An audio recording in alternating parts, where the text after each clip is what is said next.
First are here.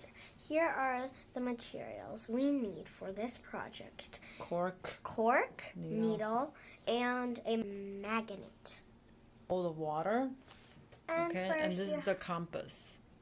Okay. And first you have to rub this side and use the other side. 50 times 50 plus 50, 100. So 100 times, so 50, 50, both sides. Okay. Side, and then use the back of the needle. Needle through the cork with pliers.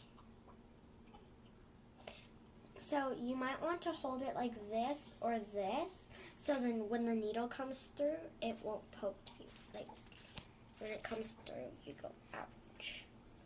So this is bestly done with a parent, but if you know how to do it, it's fun. After you go through it, it will look like this.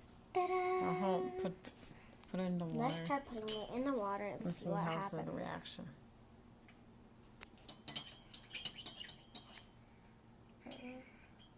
So north.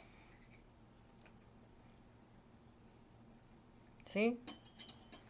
好，你可以告诉我 north and